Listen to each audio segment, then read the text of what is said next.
Joaquín, nos conocimos en 1976. Tú entonces eras un cantante ya consagrado y un estudiante de historia. Y han pasado desde entonces muchísimos años, hemos estado juntos, nos hemos reído, hemos comido, hemos cenado, hemos cantado y sobre todo hemos visto evolucionar a este país. Desde aquel momento que tú cantabas contra la dictadura a este momento difícil, pero en el que tenemos una democracia. Mucha salud, muchos años y que cantes 50 más.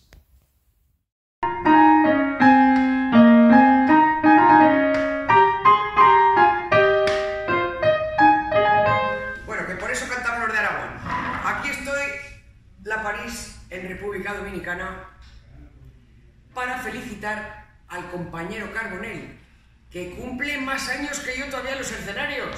Yo he cumplido 35, pero tú cumples 50. Así que desde aquí, con el amigo Freddy, te mando un abrazo, muchas felicitaciones y que cumplas muchos más, paisano.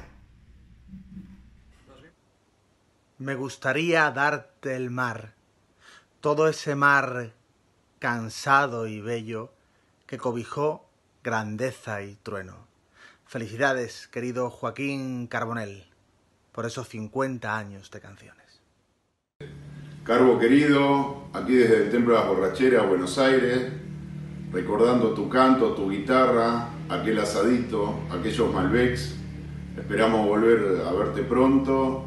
Y bueno, ante todo, felices 50 años en la canción y por 50 años más. Salud, querido amigo. Chin, chin. Muy buenas, Joaquín. Saludos desde aquí, desde el Matarraña. Nada, felicitarte por estos 50 años dentro del mundo de la música. Esperamos sean muchos más para poder seguir disfrutando de tus canciones. Y nada más, nos vemos el día 2 de diciembre en este super concierto que será en el Teatro Principal de Zaragoza. Un saludo desde el Matarraña y nos vemos el día 2. Hola Joaquín, somos Sergio y David de Aragón Musical.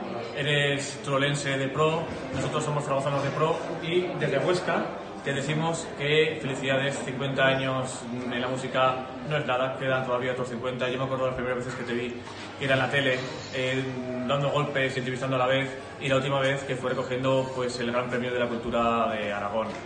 No sé, es un placer poder compartir siempre momentos contigo, de verdad. Y aunque tú no lo sepas, escuchándote tu música y tal. Gran recorrido, muchos discos, muchos libros. Esperamos otros 50 años. Felicidades, Joaquín. Sentada estoy y tú fumas Marlboro. En realidad rima bien con tu loro, Joaquín. Felices 50 años en el arte. Te queremos muchísimo. Gracias por toda tu genialidad y por tu cariño. Desde aquí, desde Santo Domingo. Un beso, Sabrina Estepan. Cuando el amor es un supermercado, cuando el hogar un fuego sin calor, cuando soñar es un canal de pago, una letra al contador, con un cargo al portador. Hola Joaquín, ¿cómo estás? Mira, yo no te voy a felicitar por tus 50 años de carrera. Lo porque sí te voy a felicitar es de haber llegado a 50 años con este nivel. Más que todo cuando veo cómo cantas Sabina hoy en día, solamente te puedo felicitar. Ya, un abrazo desde Chile. Viva la resistencia.